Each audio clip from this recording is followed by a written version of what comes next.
नमस्कार साथियों, जानवी आईटीआई के ऑफिशियल यूट्यूब चैनल पर आप सभी का एक बार फिर से तहे दिल से बहुत बहुत स्वागत है। जिन साथियों तक ये वीडियो पहुंच पा रहा है सभी इस वीडियो को पूरा देखिए और अपने सभी साथियों में वीडियो को शेयर जरूर से कर दीजिए। काफ़ी इंपॉर्टेंट टॉपिक पर हम चर्चा करने वाले विद्युत धारा आज हम पढ़ने वाले हैं। विद्युत धारा के बारे में आप सभी जानते होंगे कि विद्युत धारा क्या होती है, कैसे होती है, लेकिन अच्छे से आज हम इसको समझेंगे कि अगर हमें ये पता लगाना हो कि कहाँ पर विद्युत धारा है और कहाँ पर विद्युत धारा नहीं है तो वो हम कैसे पता लगा सकते हैं। भाई छू के तो हम पता नहीं लगा सकते ना। भाई ये वायर है, इस वायर को थोड़ा छीन लिया और छू के पता लगा लिए कि यहाँ पे विद्युत धारा है कि नहीं। तो उसके लिए कुछ नियम है, उन नियमों का पालन करते हुए अगर हम चलेंगे तो हमें आराम से पता चल जाएगा कि इस जगह विद्युत धारा है कि नहीं है। तो आज की क्लास को शुरू करते हैं। शुरू करने से पहले आप सभी से निवेदन है कि जो भी मैं बोलूँ उसको ध्यान पूर्वक सुने और जो भी अगर लिखने योग्य कोई बात बोलूँ मैं तो आप उसको अपनी नोटबुक में नोट कर लीजिएगा। शुरू करें तो यहाँ पर हमारे पास जो है सबसे पहला टॉपिक आता है विद्युत धारा। विद्युत धारा क्या होती है भाई?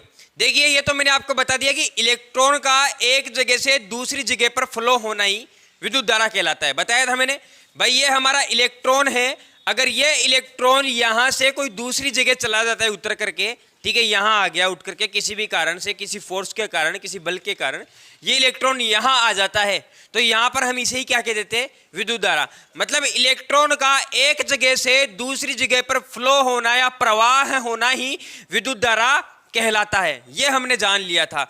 और इस जो हमारे पास जो इलेक्ट्रॉन है इससे जस्ट पहले वाली क्लास में हमने जाना था कि आवेश को हम इलेक्ट्रॉन कहते हैं। कह सकते हैं भाई। आवेश के बारे में मैंने बताया अगर आपको आवेश और इलेक्ट्रॉन एक ही चीज होती है तो हम इसको आवेश भी बोल सकते हैं। तो यहां से दो परिभाषाएं बन गई। आवेश के प्रवाह की दर विद्युत धारा कहलाती है, इलेक्ट्रॉन के प्रवाह की दर विद्युत धारा कहलाती है। मतलब इलेक्ट्रॉन का प्रवाह हुआ विद्युत धारा, आवेश का प्रवाह हुआ विद्युत धारा। अब एक चीज हमेशा याद रखना, ये कोई वायर है, ठीक है, और इस वायर में अगर ये इलेक्ट्रॉन इस ओर जा रहा है और यहां से वोल्टेज अगर इसके पीछे फोर्स लगा रहा है तो जो करंट है ना, जो विद्युत धारा है, हमेशा इसके अपोजिट डायरेक्शन में चलती है। तो करंट हमेशा इसके विपरीत दिशा में चलेगी।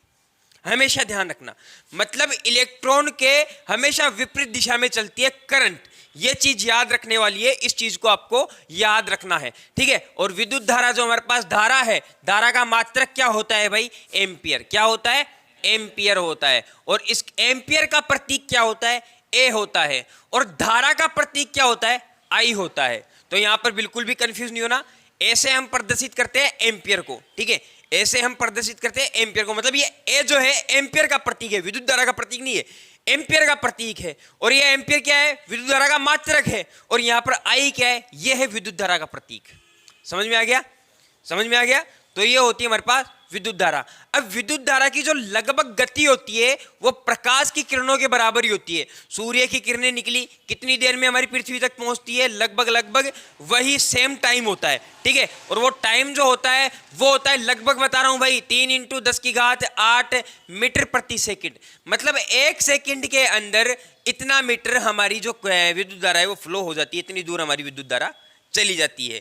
ये हमने जान लिया था। और अगर इसकी एग्जिट स्पीड की मैं बात करूं तो इसकी एग्जिट जो स्पीड होगी कितनी होगी भाई? एग्जिट स्पीड, इसकी एग्जिट स्पीड होगी 792/458, ठीक है, 792/458। ये विद्युत धारा की एग्जिट स्पीड है, बिल्कुल एग्जिट, ठीक है, बिल्कुल नियत गति। मतलब इतना मीटर, ठीक है, ये मीटर था, इतना मीटर 1 सेकंड के अंदर फ्लो हो जाता है, ठीक है, 1 सेकंड के अंदर फ्लो हो जाता है। यह है विद्युत धारा की एग्जिट स्पीड। तो हमने क्या जाना? विद्युत धारा के बारे में जाना, विद्युत धारा की एग्जिट स्पीड जानी कि विद्युत धारा की गति क्या होती है। और विद्युत धारा की गति किससे मिलती जुलती होती है भाई? प्रकाश की जो किरणें होती है उन किरणों से मिलती जुलती होती है। उतनी ही जल्दी और उसी स्पीड से हमारी करंट भी फ्लो होती है। समझ में आई कोई चीज? ठीक है, विद्युत धारा अब तक समझ में आ गई होगी। और विद्युत धारा के बारे में आपको इतना ही याद रखना है। इसके बाद में विद्युत धारा जो होती है ना, 2 प्रकार की होती है। इसके बाद में विद्युत धारा जो होती है 2 प्रकार की होती है। एक होती है प्रत्यावर्ती धारा और एक होती है दिष्ट धारा। आप एक बार मेरे सामने आइए, आ जाइए, कोई दिक्कत नहीं। ये मेरे पास है, अभी आपको रनिंग करे कितना समय हो गया है ये बताइए आप मेरे को। रनिंग करे कितना समय हो गया है? सुबह किए थे, ठीक है। आप अगर टहलते टहलते चलो तो ज्यादा दूर जा सकते हो या रनिंग करके चलो तो ज्यादा दूर जा सकते हो? टहलते टहलते आराम से अगर धीरे धीरे चलेंगे तो ये ज़्यादा दूर तक जा सकते हैं।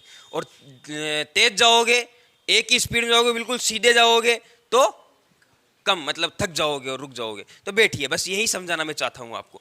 अब यहाँ पर जो विद्युत धारा है ना, ऐसी विद्युत धारा है जो बिल्कुल आराम से टहलते टहलते निकलती है। भाई यहाँ से शुरू होती है, यहाँ पर मेला लग रहा है, मेले में रुक गई, यहाँ पर कोई नाच रहा है, यहाँ देखने मजा आ गया, इधर फिर इधर, मजा आ रहा है, विद्युत धारा को मजा आता है आराम से टहलते टहलते। तो ये काफी दूर तक जाती है, बहुत दूर तक ये जा सकती है, तारों की सहायता से बता रहा हूं। तो प्रत्यावर्ती जो धारा है ना, इस प्रत्यावर्ती धारा जो है हम इसे एसी करंट भी कह सकते हैं, ठीक है, एसी भी कह सकते हैं और अल्टरनेटिंग करंट भी कह सकते हैं। सबसे पहले ये चीज याद रखनी है, अल्टरनेटिंग भी करंट कह सकते हैं। एसी की जो वेव होती है कुछ इस प्रकार की होती है, एसी की वेव इस प्रकार की होती है, ठीक है।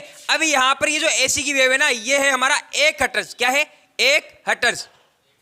ये फ्रीक्वेंसी है, फ्रीक्वेंसी का मात्रक पढ़ाए थे मैंने आपको, फ्रीक्वेंसी का मात्रक हर्ट्ज होता है, फ्रीक्वेंसी का मात्रक हर्ट्ज होता है। और ये हमारे पास 1 हर्ट्ज है। इसी प्रकार से 50 हर्ट्ज, मतलब इसी प्रकार से, ये तो एक साइकिल है, ठीक है, ये एक साइकिल है पूरी। इसी प्रकार से 50 साइकिल, कितनी साइकिल भाई? 50 साइकिल एक बार में फ्लो हो जाती है। कितनी बार में? एक बार में। और कितनी देर में? मात्र 1 सेकंड के अंदर इस तरह की 50 साइकिल एक वायर के अंदर बन चुकी होती है।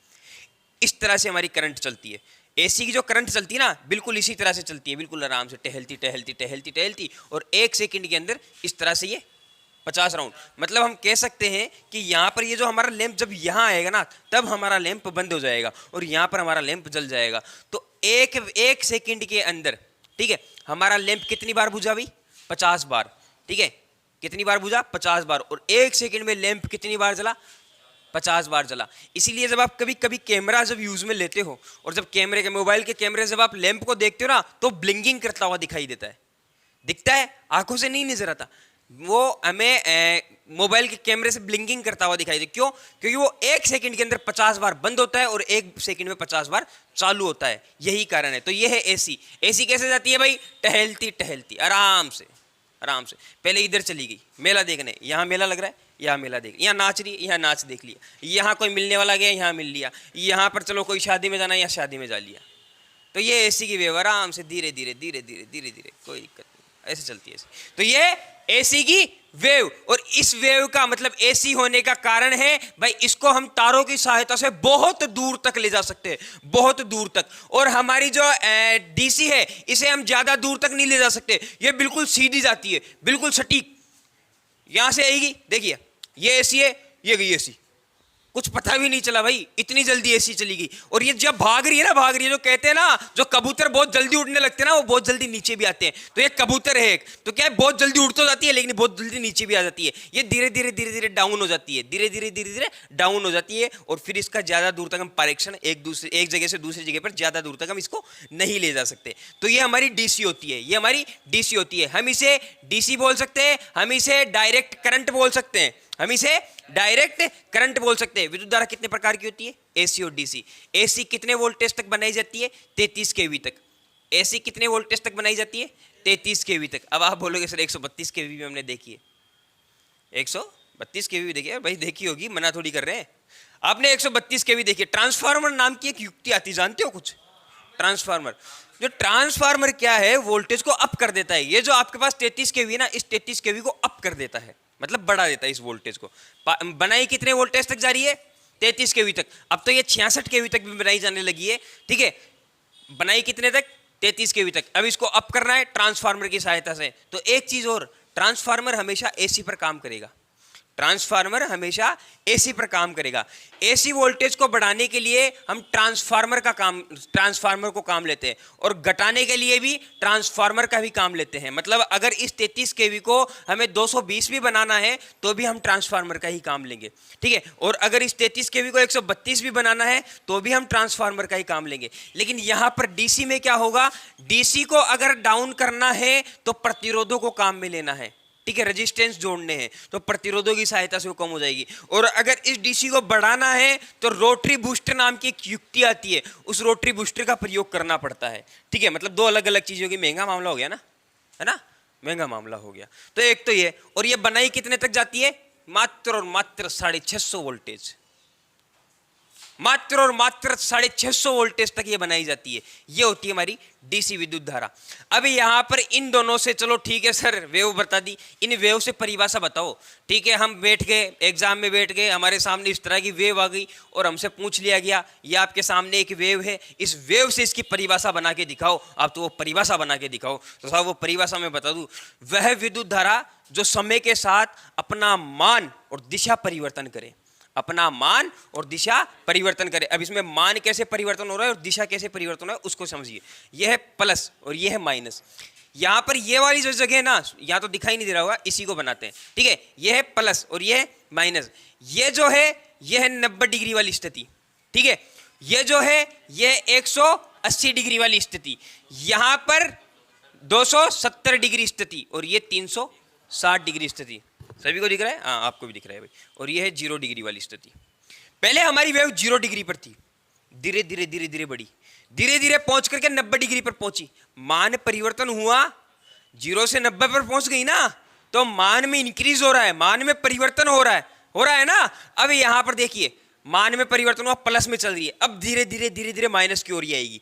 अब धीरे धीरे, ये माइनस था भाई, ये वाला जो एरिया ना, ये 2 देश मान लीजिए, 2 देश मानिए, ये है प्लस देश, ये है माइनस देश। अब ये धीरे धीरे ये वेव माइनस देश की ओर आ रही है, ये आई यहां पर।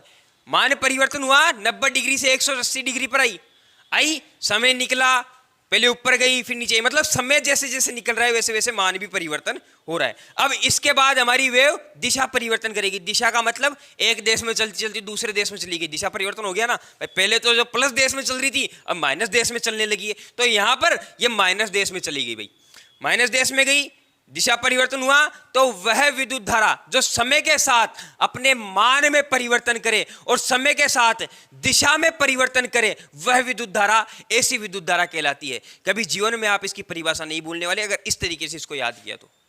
वह विद्युत धारा जो समय के साथ अपने मान और दिशा में परिवर्तन लाए, वह विद्युत धारा हमारी ऐसी विद्युत धारा कहलाती है। समझ में आया? समझ में आ गया? इंडिया के अंदर जो एसी की हटर्स होती है कितनी होती है भाई? 50 हटर्स। कितनी होती है?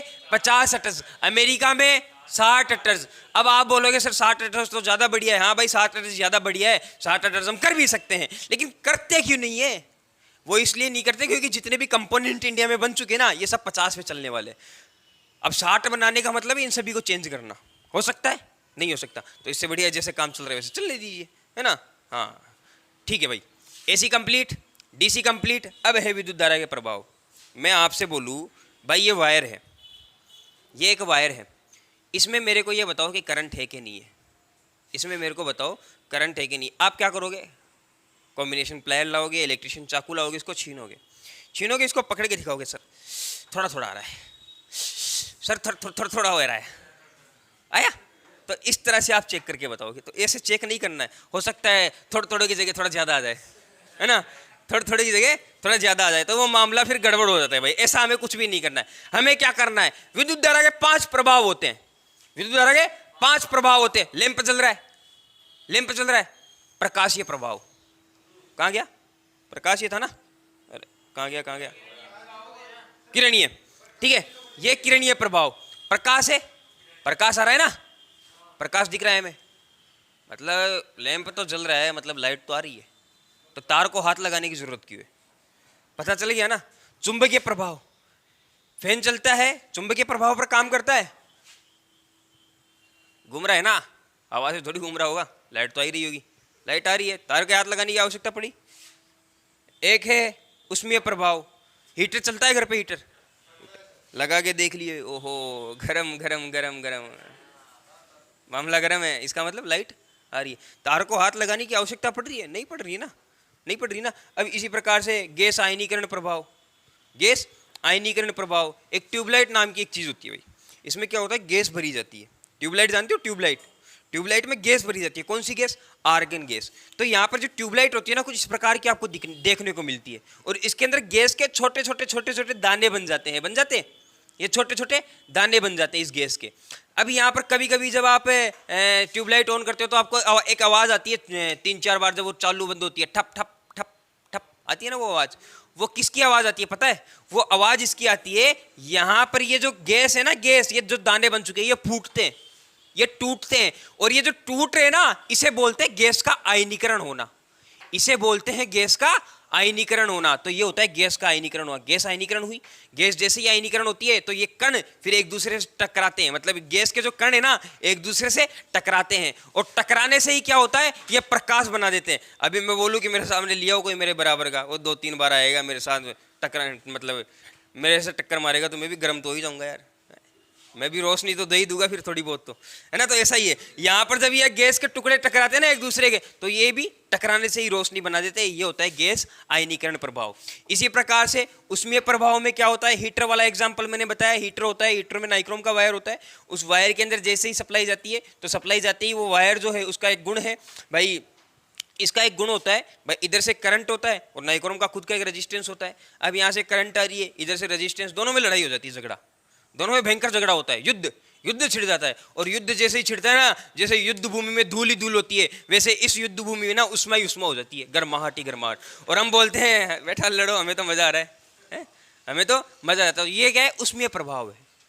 अब इसी प्रकार से चुंबकीय प्रभाव, चुंबक के सिद्धांत पर काम करता है ना, फैन वगैरह कूलर वगैरह सब चुंबक के।